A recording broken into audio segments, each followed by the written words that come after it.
Hello all welcome back to another new video of learn with Bhavna.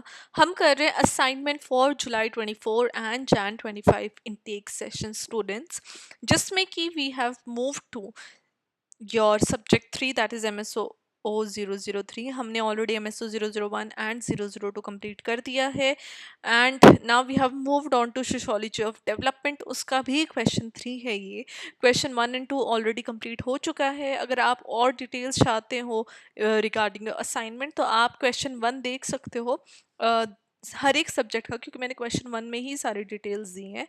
And I will put a link of a folder at the end of this video, जहाँ पे आपको सारे question की जो videos हैं वो मिल जाएंगी along with अभी ऊपर आई बटन में इंपॉर्टेंट टिप्स की वीडियो का लिंक आ रहा होगा, तो वो वाली वीडियो आप ज़रूर देखना। वो वाली वीडियो अगर आप देखोगे तो आपको समझ में आएगा कि आपको किस तरीके से आंसर राइटिंग करनी है विद इन योर असाइनमेंट, ताकि आप अपना स्कोर ट्रमेंडसली इम्प्रूव कर सको। राइट अगर आप स्कोर करने वाले हो अराउंड 30-40%, तो वो आपका इम्प्रूव होके you can score up to 70%। Right तो वो वाली वीडियो ज़रूर चेक कर लेना। Now without wasting any more time, मैंने सारी इंपॉर्टेंट डिटेल्स आपके साथ शेयर कर दी हैं and let's move to question 3। Okay so let's start. तो क्वेश्चन 3 है हमारा सस्टेनेबल डेवलपमेंट के ऊपर और उसकी डायमेंशंस हमें डिस्कस करनी है with in this question. Starting में द आंसर, जो आपका तरीका रहता है आंसर राइटिंग का, तो आपका जो फर्स्ट पैराग्राफ रहता है इसको मैं हमेशा इंट्रोडक्शन बोलती हूँ। यहाँ पे आपको वो बताना है जो आप आगे अपने आंसर में डिस्कस करने वाले हो, ताकि जो आपका चेक कर रहा है assignment as well as within your exam also, उसको एक आइडिया हो जाए कि वो क्या फाइंड करने वाला है आगे आपके आंसर में। राइट तो टीचर को आइडिया देने के लिए आप इंट्रोडक्शन स्टार्ट करते हो अपने आंसर का। तो यहाँ पे मैंने मेंशन किया है कि जो सस्टेन डेवलपमेंट है या सस्टेनेबल डेवलपमेंट है, हम एक ऐसे मॉडल की बात करते हैं जो इकोनॉमिक और सोशल प्रोग्रेस तो होती रहे, लेकिन जो प्रेजेंट नीड्स है लोगों की वो फुलफिल हो सके विदाउट जो फ्यूचर जनरेशन है उनकी नीड्स को मार के। राइट मतलब कि अपनी नीड्स फुलफिल करने के लिए ऐसा ना हो कि हम आगे आने वाली जनरेशन की जो नीड्स हैं उनको ख़त्म कर दें। तो ऐसा नहीं होना चाहिए और वहीं पे जो सस्टेनेबल डेवलपमेंट है उसका रोल हमें देखने को मिलता है। तो जो कॉन्सेप्ट था वो ये ब्रंटलैंड कमीशन 1987 ने पॉपुलराइज किया था, जहाँ पे उन्होंने इंटरकनेक्टेडनेस शो की थी इकोनॉमिक ग्रोथ, एनवायरमेंटल कंजर्वेशन और सोशल इक्विटी का। जब हम सोशोलॉजिकल पर्सपेक्टिव से सस्टेनेबल डेवलपमेंट की बात करते हैं तो हम देखते हैं ये सिर्फ एनवायरनमेंट की सस्टेनेबिलिटी के बारे में नहीं है, लेकिन हमें सोशल इनइक्वालिटीज़ भी हम यहाँ पे बात करेंगे। कल्चरल प्रैक्टिसेस जो होती है, क्या पावर स्ट्रक्चर्स है सोसाइटी के अंदर जिसकी वजह से जो रिसोर्स डिस्ट्रीब्यूशन है वो अनईक्वल तरीके से हो रहे हैं। तो यहाँ पे जो सोशोलॉजिस्ट है वो एनालाइज करते हैं कि कैसे जो सोशल इंस्टीट्यूशन है, गवर्नेंस है, ह्यूमन बिहेवियर है, वो सस्टेनेबिलिटी को कैसे इम्पैक्ट कर रहे हैं। और अगर बात करें डायमेंशंस की, तो वो जो सस्टेनेबल डेवलपमेंट की जो डायमेंशंस है वहाँ पे 3 प्राइमरी डायमेंशंस हमें देखने को मिलती है, that is economic sustainability, environmental and social. और एक फोर्थ डायमेंशन और आजकल बहुत ज़्यादा आ रही है which we talk about cultural sustainability, जो आजकल is very in vogue, is very in fashion, तो उसके बारे में भी हम बात करेंगे थोड़ी सी। तो फर्स्ट हमारा आ जाता है इकोनॉमिक सस्टेनेबिलिटी, जो कि लॉन्ग टर्म ग्रोथ जिससे हमें देखने को मिल सकती है।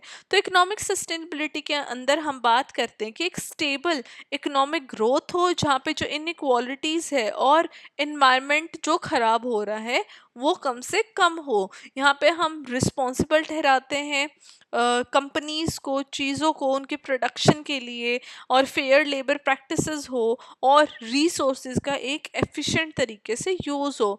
फॉर एग्जांपल ग्रीन इकोनॉमी की जब हम बात करते हैं तो जर्मनी ने हेविली इन्वेस्ट किया है रीन्यूएबल एनर्जी के ऊपर, जहाँ पे सोलर और विंड पावर का वो यूज़ करते हैं, और यहाँ पे वो जॉब्स भी क्रिएट कर रहे हैं जहाँ पे जो डिपेंडेंस है फॉसिल फ्यूल्स के ऊपर वो कम हो सके एंड जो हमारी सोलर एंड विंड पावर है उसका ज़्यादा इस्तेमाल हो सके। सेकंड एग्जाम्पल यहाँ पे मैंने सस्टेनेबल एग्रीकल्चर का लिया है, जहाँ पे ऑर्गेनिक फार्मिंग और जो परमाकल्चर टेक्निक्स है वो लॉन्ग टर्म सॉइल को फर्टाइल रख सकती हैं और फूड सिक्योरिटी भी हमें देखने को मिल सकती है, जहाँ पे हार्मफुल पेस्टिसाइड्स यूज ना हो। तो पेस्टिसाइड्स की वजह से क्या होता है, सॉइल की फर्टिलिटी भी खराब होती है एंड एज वेल एज लोगों की भी हेल्थ खराब हो रही है। तो सस्टेनेबल एग्रीकल्चर प्रैक्टिसेस हमें यूज में लानी चाहिए।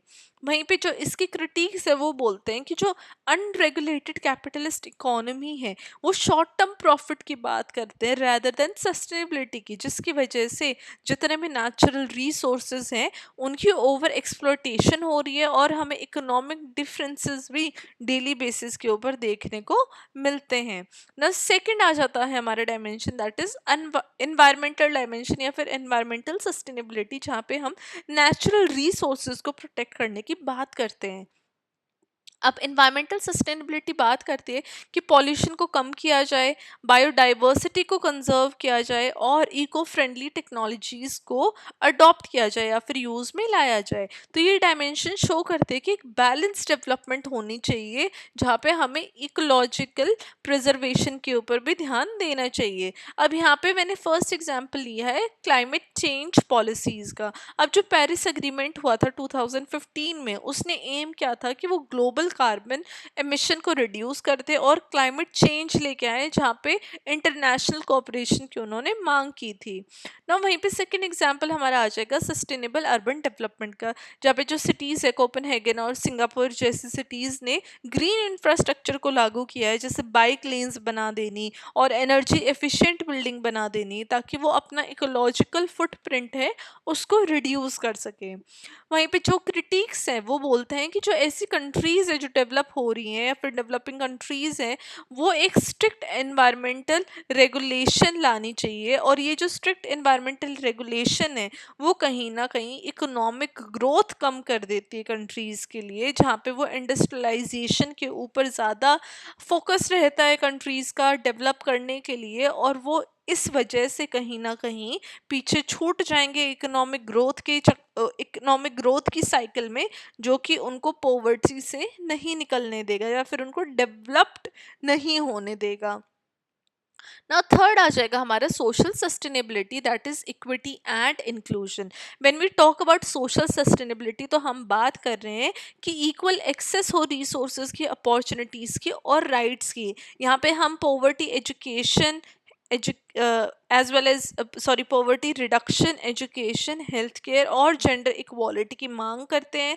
यहाँ पे फर्स्ट एग्जांपल मैंने लिया है विमेन एम्पावरमेंट एंड एजुकेशन, जहाँ पे बांग्लादेश जैसी कंट्रीज है उन्होंने अपनी जेंडर इक्वालिटी को इम्प्रूव कर लिया है, जहाँ पे माइक्रो फाइनेंस प्रोग्राम्स वो लेके आए हैं जो कि विमेन को लोन्स देते हैं ताकि वो अपने स्मॉल बिजनेसेस स्टार्ट कर सके।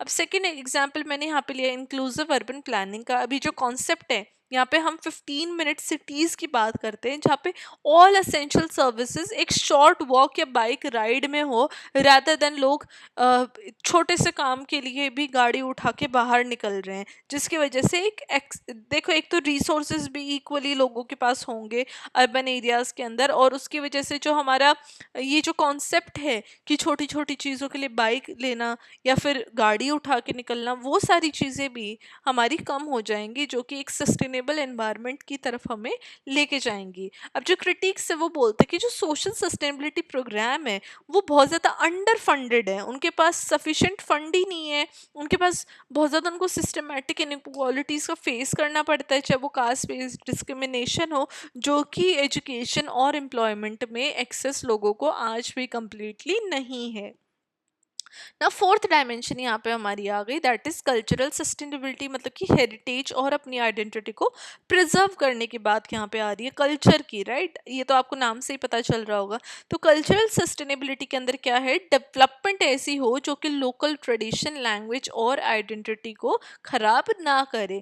यहाँ पे हम बात कर रहे हैं इंडिजीनियस नॉलेज सिस्टम को प्रमोट करने की, कल्चरल हेरिटेज को कंजर्व करने की, और डिफरेंट तरीके से जो जीवन जी सकते हैं उसके बारे में लोगों को ज़्यादा नॉलेज प्रोवाइड करने की। अब यहाँ पे एग्जाम्पल वन मैंने ले लिया इंडिजीनियस लैंड राइट्स मूवमेंट का, जहाँ पे इंडिजीनियस कम्युनिटीज़ अमेजोन के अंदर फाइट करती है डिफॉरेस्टेशन के अगेंस्ट। वो पेड़ नहीं काटने देती और वो अपने ट्रेडिशनल जो तरीका उनका जीवन जीने का, उसी तरीके से वो अपना जीवन जीती हैं। सेकंड एग्जांपल आ जाएगा Bhutan high value low impact, जो कि टूरिज्म पॉलिसी है, जो कि उसके कल्चरल हेरिटेज को प्रोटेक्ट करने की बात करती है, as well as economic benefit भी वो वहाँ से अपना कर लेते हैं।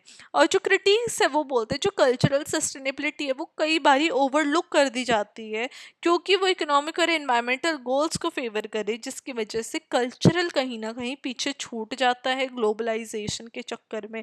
जो लोगों का जो अपना खुद का कल्चर है विच इज़ वेरी यूनिक, और वो उनको जो आइडेंटिटी प्रोवाइड कर रहा है, वो कहीं ना कहीं मिक्सअप हो जाता है, and which is not a great thing.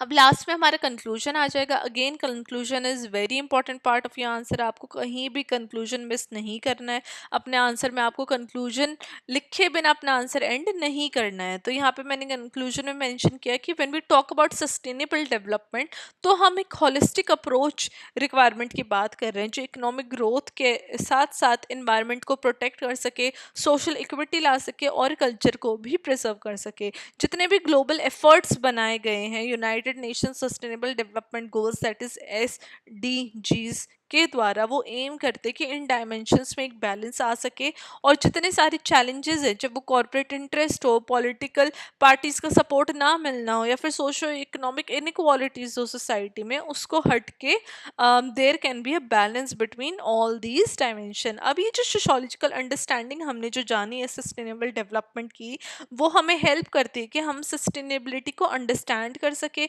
जो कि ना कि सिर्फ टेक्नोलॉजी या पॉलिसी के ऊपर हो, लेकिन जो ह्यूमन भी चेंज हो रहे हैं, जो इनका बिहेवियर्स चेंज हो रहा है, जो पावर स्ट्रक्चर्स है सोसाइटी के अंदर, जो सोसाइटल वैल्यूज़ है, उसके द्वारा उनके इन सब चैलेंजेस होने के बावजूद भी हम एक जस्ट मतलब कि एक इक्वल और सस्टेनेबल वर्ल्ड बना सके, हमारे हमारे लिए नहीं बल्कि फ्यूचर जनरेशन्स के लिए भी। तो ये हमारा आंसर था, जहाँ पे हमने सस्टेनेबल डेवलपमेंट के बारे में जाना, और हमने उसकी डिफरेंट डायमेंशंस भी डिस्कस की along with cultural dimension, cultural preservation. Let me know कि आपकी क्या थॉट्स हैं इस क्वेश्चन के ऊपर, आपको मेरी एक्सप्लेनेशन कैसी लगी वो भी आपको ज़रूर बताना है। प्लीज़ डू कमेंट कीजिए, और अगर आप ऐसे ही अपने हर एक सब्जेक्ट के क्वेश्चन आंसर्स चाहते हैं कि मैं आपको प्रोवाइड करती रहूं, एंड मैं फटाफट आपको सारे आंसर्स प्रोवाइड करूं, तो प्लीज़ चैनल को सब्सक्राइब करिए, वीडियो को लाइक किए, अपने फ्रेंड्स के साथ शेयर कीजिए। What are you doing guys? थोड़ा सा अपनी मैम को सपोर्ट दिखाइए, अपने फ्रेंड्स के साथ भी शेयर कीजिए, कमेंट थोड़ी सी करिए, ताकि मैं भी आपका पर्सपेक्टिव जान सकूं, एंड हम थोड़ा सा एंगेज हो सके कन्वर्सेशन में। So do comment, and I will see you very very soon with question 4।